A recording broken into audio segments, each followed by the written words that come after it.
आप सभी का अपने उत्तर लेखन कार्यक्रम में एक बार फिर से स्वागत है। आज हम बात करने वाले हैं भूगोल खंड के प्रश्न की, और ये हमारा प्रश्न जो है ये भारत के मानसून पर आधारित प्रश्न है।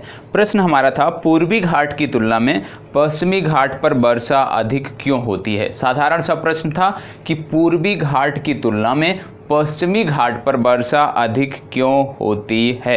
अब आपको बताना था पश्चिमी घाट पर वर्षा क्यों अधिक होती है। उसके बहुत सारे तथ्य हैं और आप लोगों में से कुछ ने बहुत अच्छा लिखा भी है। तो सबसे पहले आप सब जानते होंगे कि भारत में, थोड़ा सा हम पृष्ठभूमि बना लेते हैं फिर अपने प्रश्न पे आते हैं। आप सब जानते होंगे कि भारत में जो मानसून बोला जाता है, मानसून की बात कब से कब तक होती है, तो भारत में 21 मार्च से लेकर 23 सितंबर तक ये हमारा ग्रीष्मकालीन मानसून जो समर मानसून है उसकी तिथि होती है। 21 मार्च से लेकर 23 सितंबर तक ये होता है। और आप जानते हैं कि मार्च महीने में सूर्य जो है विषुवत रेखा पर लंबवत चमकता है, और उसी के बाद जैसे जैसे सूर्य उत्तरायण होता जाता है उसी के साथ भारत में ग्रीष्म ऋतु आती रहती है, और आईटीसीजेड के मूवमेंट के फलस्वरूप भारत में पवनों का आगमन प्रारंभ हो जाता है, मानसूनी पवनों का आगमन प्रारंभ हो जाता है। तो चलिए देख लेते हैं। सबसे पहले आप जानते हैं कि बात हो रही है पूर्वी और पश्चिमी, तो मतलब कौन सी मानसून का आपको जिक्र करना है,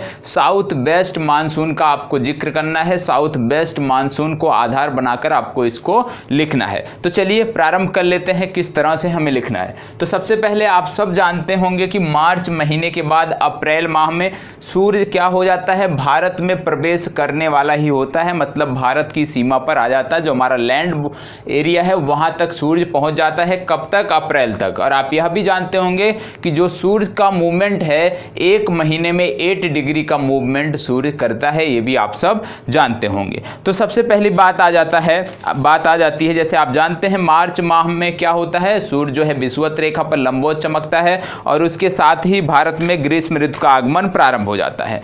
मार्च माह में सूर्य के विषुवत रेखा पर लंबवत होने के साथ साथ क्या हो जाता है, आप जानते हैं विषुवत रेखा पर तापमान अधिक हो जाता है। तापमान अधिक हो जाएगा तो क्या होगा, प्रेशर यहाँ पे कम हो जाएगा। फलस्वरूप क्या यहाँ पे एक प्रकार का कौन सा रीजन यहाँ पे बन जाता है, आप सब जानते होंगे कि जिससे यहाँ पे निम्न वायुदाब का क्षेत्र बन जाता है, और पवनों की दिशा जो है वो परिवर्तित हो जाती है। पवनें विषुवत रेखा की तरफ खींची चली जाती है, जो हमारी मानसून पवनें हैं। इसके बाद आप जानते हैं कि जब इस तरह का रीजन जहाँ पे टेम्परेचर ज़्यादा होगा, निश्चित तौर पर कन्वेंशनल करंट बोलते हैं, वो भारी मात्रा में कन्वेंशनल करंट जो है यहाँ पे ऊपर उठती हैं, और एक डोल्ड्रम क्षेत्र का निर्माण होता है, जिसके बाद आप जानते हैं कि भारत में यहीं से मानसून की पृष्ठभूमि तैयार हो जाती है। आप सब जानते होंगे एक वर्ड बात आती है, अक्सर पूछा भी गया है क्या, कि भारतीय मानसून क्या है। भारतीय मानसून क्या है, एक विंड है या एक ऊर्जा है? दो विकल्प हम आपको दे रहे हैं। तो यदि हम देखें तो भारतीय मानसून क्या है, ये विंड नहीं है। भारतीय मानसून एक ऊर्जा है। कैसी ऊर्जा है? एक गुप्त उष्मा शक्ति है। भारतीय मानसून जो है एक गुप्त उष्मा शक्ति है। क्या लाती है? ये एक नमी लाती है। कहाँ से लाती है? हिंद महासागर क्षेत्र विशेष से ये नमी लाती है, और उसी नमी से भारत में वर्षा होती है। वर्षा भी स्वयं दो प्रकार की, एक प्रकार से देखें तो दो, कहीं कहीं वर्षा जो है बादल मजबूरी में करते हैं, और कहीं कहीं वर्षा करना आवश्यक हो जाता है। तो चलिए देख लेते हैं अब आगे इसके बारे में। सबसे पहली बात कि अप्रैल माह के बाद हमारे यहाँ जो सूर्य है वो भारत भूमि में प्रवेश करने लगता है। उसकी बात की हम बात करते हैं, पृष्ठभूमि में हमने देख लिया। अब सबसे पहले आप देखेंगे कि भारत में जो भी मानसून आती है तो यहीं पे आने के बाद दो भागों में विभक्त हो जाती है। एक शाखा को बोलते हैं हम अरब शाखा की मानसून, दूसरे की हम बोलते हैं बंगाल शाखा। तो सबसे पहले अरब शाखा को देख लेते हैं, क्योंकि हमें पश्चिमी घाट के बारे में बताना है, और पश्चिमी घाट की विवेचना हम जो है अरब सागर वाली शाखा के माध्यम से करते हैं। तो आप सब जानते हैं जब अरब सागर की मानसून जो है ये विषुवत रेखा को क्रॉस करती है तो फेरल के नियम का पालन करती है, और उत्तरी गोलार्ध में ये क्या है, फेरल का नियम का पालन करते हुए ये अपने से दाईं तरफ मुड़ेगी। तो अपने से जब ये दाहिनी तरफ मुड़ेगी तो आप देखते हैं कि यहीं से दो भागों में विभाजित हो जाती है, और जब ये मानसून वाली पवन जो है अरब शाखा वाली जो मानसून की पवन है ये आगे बढ़ती है, भारतीय भूमि से लगे आगे बढ़ती है, जो एक खड़ा करार है, इससे जब आगे बढ़ती है तो आपको क्या देखने को मिलता है इसमें आप देखेंगे कि जैसे जैसे ये आगे बढ़ती है तो इसकी प्रवृत्ति है फेरल के नियम के अनुसार कि अपने से दाहिने तरफ मुड़ती जाएगी, अपने से दाहिनी तरफ इसको मुड़ना चाहिए। तो ये जो मानसून पवनें हैं इसमें 3 प्रकार को हमने कैटेगरी बांटा है, फर्स्ट, सेकेंड और थर्ड। तो हम तीनों की चर्चा करेंगे, लेकिन जो हमारा ये प्रश्न था इस पर विशेष रूप से फर्स्ट और सेकंड के बारे में बात करना था।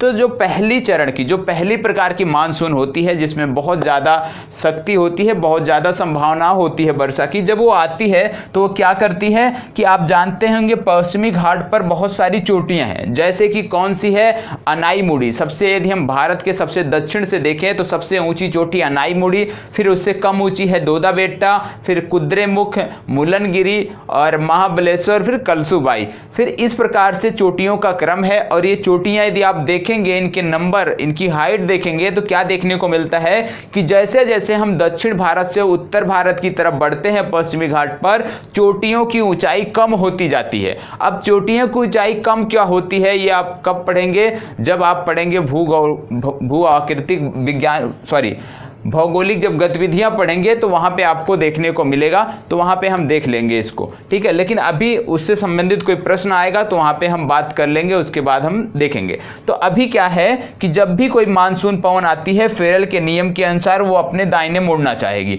और जब दाहिने मुड़ना चाहेगी तो यहाँ पे क्या मिलेगा, केरल में अनाईमुड़ी मिल जाएगी। और अनाईमुड़ी की ऊंचाई जो है ये देखा जाए तो दक्षिण भारत का सबसे ऊंची चोटी है। जब मानसून पवन इससे टकराएगी, क्योंकि ऊंचाई इसकी सबसे ज्यादा है, और आप जानते हैं जब भी मानसून पवन ज्यादा ऊंचाई पर जाकर टकराती है, ज्यादा ऊंचाई पर जाकर चोटियों से टकराती है, तो निश्चित तौर पर जितनी ऊंचाई पर उठेगी उतनी ही वर्षा होगी, ठीक है।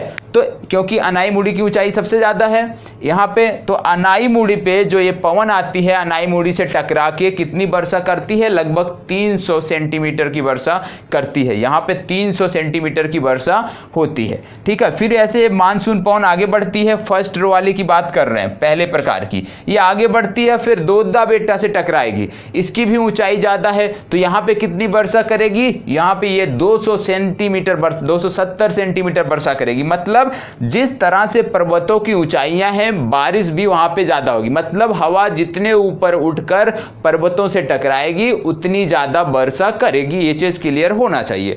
तो अनाईमुड़ी में हो गई 300 सेंटीमीटर वर्षा, दोदा बेट्टा में हो गई 270 सेंटीमीटर। इसी तरह जब मानसून पवन आगे बढ़ती रहती है तो लगातार फेरल के नियम के अनुसार जब ये चलने का प्रयास करती है तो लगातार क्रम से इन पहाड़ियों से टकराती हुई चलती है, क्योंकि ये जो पश्चिमी है ये खड़ा कगार है, तो निश्चित रूप से हवाओं को टकराना पड़ता है। तो लगातार इस तरह से वर्षा का क्रम घटता हुआ जाता है। और आप कलसूबाई पे जब आ जाएंगे तो कलसूबाई पे जो वर्षा होती है वो 200 सेंटीमीटर होती है। तो प्रथम चरण की जो हवाएं हैं, जो अरब सागर की पहली प्रकार की जो हवाएं हैं, वो लगातार भारी मात्रा में पश्चिमी घाट पे वर्षा करती हैं। अब एक रीजन यहां पे पता हो गया पश्चिमी घाट में वर्षा क्यों होती है, क्योंकि ये पहाड़ी हैं, खड़े कगार हैं, ऊंची ऊंची चोटियां हैं, जिससे हवाएं पास नहीं हो पाती हैं और इनको मजबूरन टकराकर वर्षा करना पड़ता है, इसलिए इस घाट पर ज्यादा वर्षा होती है। अब जो दूसरे प्रकार की हवाएं हैं जो पहाड़ियों से टकराना नहीं चाहती हैं, कुछ ऐसे भी हवाएं हैं जिनमें उस मात्रा में शक्ति नहीं होती, तो वो पहाड़ियों से उतनी ऊंचाई तक ना उठ पाती हैं वो, और ना ही वो पहाड़ियों से टकराना चाहती हैं, तो वो वैकल्पिक रास्ता खोजती हैं। और आप जानते हैं पश्चिमी घाट में बहुत सारे वैकल्पिक रास्ते बने हुए हैं, प्राकृतिक रास्ते बने हुए हैं। जैसे कौन कौन से, थाल घाट हो गया हमारा, भाल घाट हो गया, और पाल घाट हो गया, सेनकोट्टा गैप हो गया। ये गैप आपको देखने को मिलते हैं पश्चिमी घाट पे। और जो द्वितीय चरण की, जो द्वितीय प्रकार की कम शक्ति वाली, कम संभावना वाली हवाएं होती हैं, वो क्या करती हैं कि इन्हीं घाट के सहारे से वो भारत भूमि में प्रवेश कर जाती हैं, क्योंकि वो टकरा सकती नहीं, क्योंकि उन्होंने देख लिया जिसने भी पहाड़ों से टकराने की कोशिश की वो बरस गए, तो ये टकराती नहीं है, तो ये इन्हीं वैकल्पिक रास्तों से निकलने का प्रयास करती हैं। और जब ये इन्हीं वैकल्पिक रास्तों से निकलती हैं, तो ये क्या करती हैं, कुछ मात्रा में इन क्षेत्रों में भी वर्षा करा देती हैं। और जब इन क्षेत्रों में वर्षा होती है तो यहाँ पे कॉफ़ी की फसल हो गई, आम की फसल हो गई, ये अच्छी खासी, और जो हमारे ड्राई फ्रूट्स हो गए, ये अच्छी मात्रा में यहाँ पे इनका उत्पादन हो जाता है। क्यों? क्योंकि ये जो सेकेंडरी श्रेणी की हमारी हवाएं हैं, ये इन घाटों से निकलकर यहाँ पे कुछ मात्रा में वर्षा कर देती हैं। और एक चीज़ और स्पष्ट हो जाना चाहिए कि आप जब पश्चिमी घाट को देखेंगे तो पश्चिमी घाट का ये जो खड़ा कगारी क्षेत्र है, जो हवाएं प्रथम श्रेणी की जो हवाएं हैं यहीं पे टकरा के वर्षा करती हैं। इसके पूर्वी भाग पे रेन शैडो रीजन रहता है। तो भारत में एक रेन शैडो रीजन ये हो गया, दूसरा रेन शैडो रीजन ये हो गया। तो भारत में 2 रेन शैडो रीजन अभी आपको देखने को इस प्रश्न के उत्तर में मिले हैं। तो यहाँ पे आपको स्पष्ट हो गया कि क्यों ज़्यादा वर्षा कराती हैं, क्योंकि पहाड़ियाँ हैं, पहाड़ियों की ऊंचाई ज़्यादा है, चोटियाँ हैं, इस वजह से जितनी ऊंचाई पर उठकर जितनी ऊंचाई पे हवाएं उठेंगी निश्चित रूप से उतनी ज़्यादा मात्रा में वर्षा होगी। तो एक चीज़ यहाँ पे ये समझ में आ गया। फिर जो हमारी सेकेंडरी श्रेणी की हवाएं हैं वो तो अंदर प्रवेश कर जाती हैं। जो एक और हो गई हमारी टर्सरी श्रेणी की, तीसरी श्रेणी की हवाएं हैं, जो ना इन गैप से अंदर जाती हैं और ना ही पहाड़ों से टकराती हैं। वो क्या करती हैं? वो लगातार इस खड़ी कगारी जो है, इसके इस खड़े करार के साथ साथ आगे बढ़ती रहती हैं। कहाँ तक आगे बढ़ती हैं? ये लगभग जो है हमारे सतपुरा और बेंद, जो हमारी ताप्ती और नर्मदा की घाटी है, लगातार वहां तक आगे बढ़ती रहती हैं। और फिर बाद में ये क्या करती हैं? ताप्ती घाटी से एंटर कर जाती है, नर्मदा घाटी से एंटर कर जाती हैं। जो ताप्ती घाटी से एंटर करती है वो आप जानते हैं, जो भी हवा जाएगी, जो भी हवा यहाँ पे एंटर करेगी, उसको यहाँ पे नमी मिल गई। और जब नमी मिल गई तो निश्चित रूप से आप जानते हैं कि जब नमी हो गई तो निश्चित रूप से कहीं ना कहीं वर्षा करेगी। तो ये जो हवाएं हैं, जब ये बिंद और सतपुरा की घाटी से होके गुजरती हैं, तो एक सिंपल सा प्रश्न आपसे है कि जब कोई हवा है, मान लीजिए ये हवा जा रही है, एक बिंद की घाटी है, एक सतपुरा की घाटी है, तो मैं आपसे पूछ रहा हूं कि ये हवा किस रीजन में ज्यादा वर्षा कराएगी? बिंद वाले पर्वत के, मतलब ये हमारा यदि बिंद है और ये सतपुरा है, तो कहां पे ज्यादा वर्षा कराएगी? मतलब नीचे वाला जो है ये हो गया सतपुरा और ये बिंद, ऐसे आता है ना, अरावली, बिंद, सतपुरा। तो आप ये बताएंगे कि ये नीचे सतपुरा है, तो जो हवा जा रही है ये सतपुरा के पश्चिमी भाग में ज़्यादा वर्षा करेगी या बिंद के पूर्वी भाग में ज़्यादा वर्षा करेगी?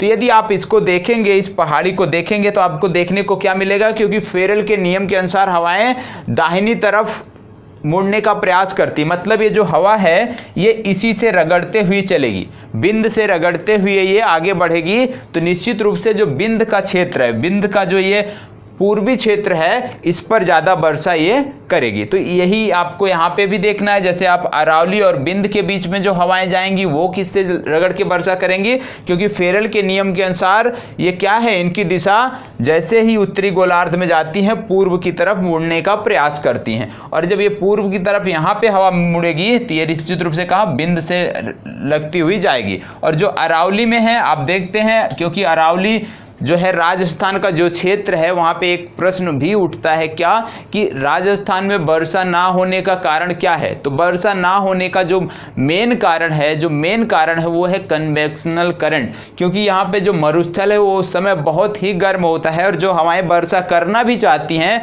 वहाँ से जो हीट उठती रहती है, कन्वेक्शनल करंट, वो जाके उनको और गर्म कर देती है, जिससे वो बिना वर्षा किए हुए आगे निकल जाती हैं। तो राजस्थान में वर्षा ना होने का 2 कारण है, एक तो अरावली हो गया, लेकिन मेन कारण क्या है? वहां से उठने वाली कन्वेक्शनल करंट। अब आपको ज्यादा नहीं पढ़ना है, सिर्फ आप अपने प्रश्न को देखिए। तो इस प्रश्न के अनुसार आपने देखा कि पश्चिमी घाट पर वर्षा ज्यादा क्यों होती है। अब हम आ जाते हैं पूर्वी घाट की बात करते हैं।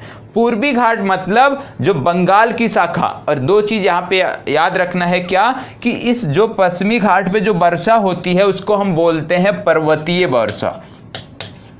क्यों बोलते हैं पर्वतीय वर्षा?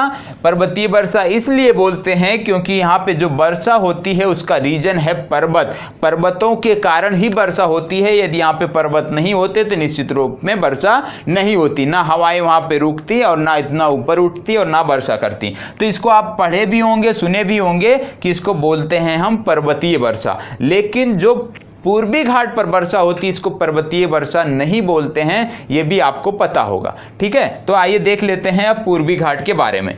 तो जो हमारी शाखा, जो बंगाल की शाखा इसमें आगे बढ़ती है, आप देखते होंगे कि यहाँ से जो यहाँ पे शाखा आगे बढ़ती है ये उत्तर और पूर्व से आने वाली हवाओं से यहाँ पे टकराती है, और बंगाल की शाखा और जब उत्तर पूर्व से आने वाली हवाएं टकराएंगी तो यहाँ पे क्या हो जाएगा, एक प्रकार का जब आपस में हवाएं टकराएंगी तो यहाँ पे बोलते हैं चक्रवातीय वर्षा। तो आप अक्सर सुने होंगे कि पूर्वी भाग में चक्रवातीय वर्षा का जिक्र किया जाता है, जबकि पश्चिमी भाग में पर्वतीय वर्षा का। तो चक्रवातीय वर्षा इसलिए क्योंकि ये दो हवाएं जब आपस में आके टकराती हैं तो जब कहीं भी दो हवाएं आके टकराएंगी तो निश्चित रूप से वहां पे वर्षा होगी। और चक्रवातीय वर्षा क्यों होती है अभी उसकी बात हम कर लेते हैं।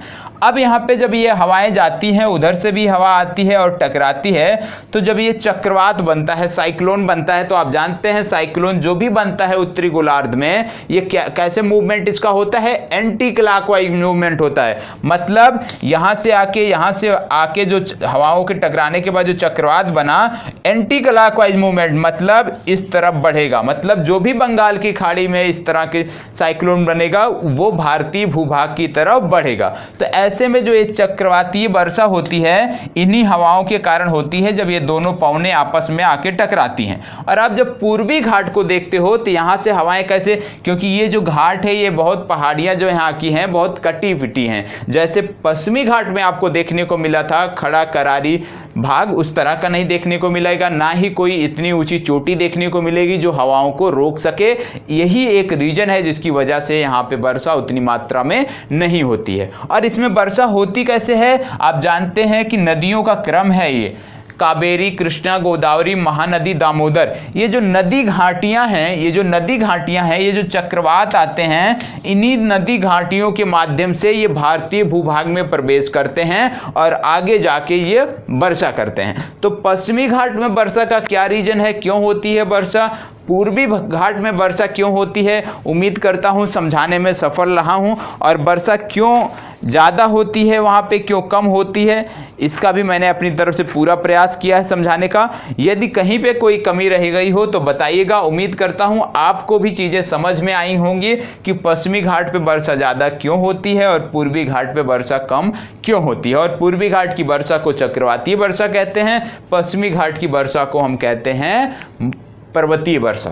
तो इन दोनों में क्या अंतर है ये चीज़ आपको समझ में आ गई होगी। और आपने एक शब्द सुने होंगे क्लाउड बस्ट या मानसून बस्ट, अक्सर सुनने को मिलता है। ये कहाँ पे होता है, ये वहाँ पे होता है मान लीजिए जब दो हवाएं, जैसे मान लीजिए ये जो बंगाल की खाड़ी वाली शाखा है, जैसे आप शिमला का उदाहरण ले लीजिए, बंगाल की खाड़ी वाली शाखा है और इधर से अरब सागर वाली शाखा, ये जब जाके आपस में टकराती हैं किसी एक स्थान पे तो वहाँ पे आपको मानसून बस्ट या क्लाउड बस्ट देखने को मिलता है। तो फिर कभी जब इस टॉपिक से कोई प्रश्न लेंगे हम आप सबके लिए तो वहाँ पे डिटेल में चर्चा करेंगे। लेकिन आज जितना प्रयास किया है उम्मीद करता हूँ आप सब संतुष्ट होंगे। यदि अच्छा लगा हो तो प्लीज़ लाइक, शेयर और कमेंट अवश्य करिएगा, क्योंकि आपके लाइक और कमेंट के माध्यम से ही पता चलता है कि जो चीज़ें जा रही हैं वो आप तक सही ढंग से पहुंच रही हैं और आपको अच्छा भी लग रहा है। तो प्लीज़ भूलिएगा नहीं, लाइक, शेयर और कमेंट करना बहुत ही आवश्यक है। तो कल फिर मिलते हैं, तब तक के लिए धन्यवाद।